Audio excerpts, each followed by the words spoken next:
You ever feel like God sat down one day with a pencil and said, "Let me make one life that's just a little too much"? My name's Forrest Gump. And this is my story.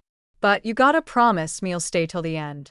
Because if you think you've heard it before, you haven't heard it like this. Hit that subscribe button right now, trust me.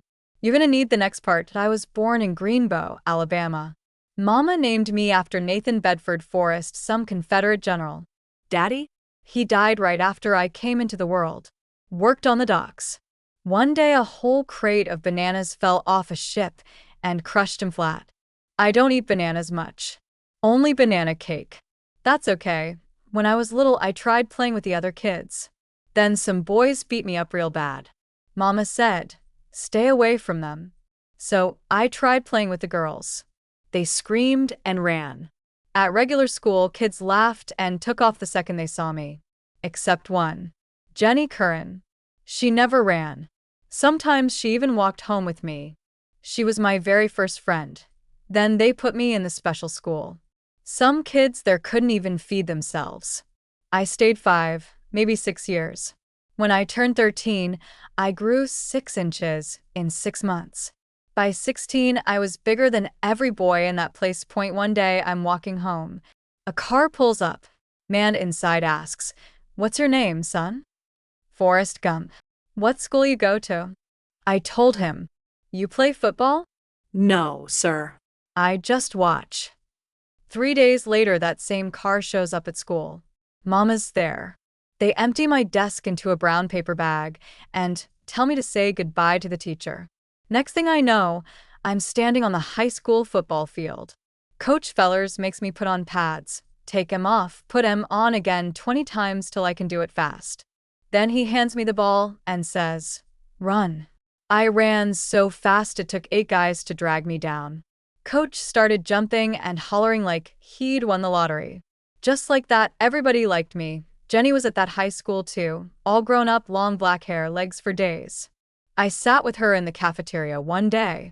Some jerk started calling me names, threw milk at me. I got scared and ran. 2 days later, he and his buddies jumped me after school. I took off across the football field. Coach saw the whole thing, smiled real funny, and said, "Gump, get your pads on." After that, I was the team star. People cheered. Girls waved.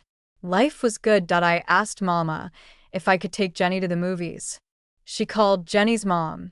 Next night, Jenny showed up at our door in a white dress with a pink ribbon in her hair.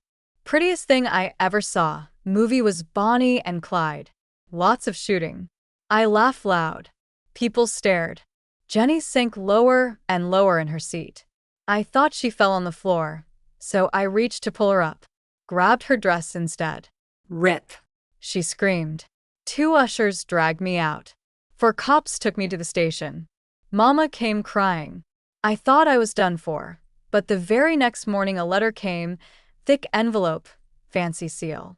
University wanted me. Said if I played football for them, they'd let me take classes. Police looked at each other and said, "Fine. Just get out of town." Mama packed my suitcase with tears in her eyes. Put me on the Greyhound. Bus pulled away and I was gone. College was different. Coach Bryant screamed the first day. "Last man to the practice field rides there on my shoe." He wasn't kidding. My dorm looked nice on the outside, looked like a prison on the inside. Roommate was Curtis, mean as a snake, built like a truck. First words out of his mouth. "You from Mobile?" "Stupid town." That was the longest conversation we ever had. First practice, I ran the wrong way with the ball. Whole team wanted to kill me. Coach pulled me aside. "Gump, just catch it and run straight." Problem was, nobody ever taught me how to catch. One night, I heard music upstairs. Found a guy named Bubba playing harmonica with a broke foot. He let me try it. I blew a few notes. Bubba's eyes got wide. "Where'd you learn that, man?" "Didn't." He gave me the harmonica. Keep it. I got another one. Friday night, I went looking for the sound of a band. Walked into the student center. And there was Jenny on stage in a long dress, singing like an angel. I sat on the floor, pulled out my harmonica, and started playing along. Whole room stopped. Jenny smiled so big, then sang with me. After that, I played with her band every Friday night, $25 a show. Then came the Orange Bowl. Big game. We lost. And just like that, college was over for me. Couldn't keep the grades. Coach Bryant shook my hand, eyes wet. We had the best year, Forrest. Good luck, son. Bus ride home. Mama met me at the door crying again. Letter on the table. United States Army. 2 weeks later, I was gone. And that's when life really started throwing punches, if that hit you anywhere close to the heart. And you're dying to know what happened in the jungle in the White House on that shrimp boat. Do me a favor, hit subscribe right now. Because this story, it's only getting started. Comment below, who was your Jenny? The one person who never ran when everybody else did. See you in the next part. And like Mama always said, life is like a box of chocolates. You never know what you're gonna get. Subscribe yet? Good. Let's keep running.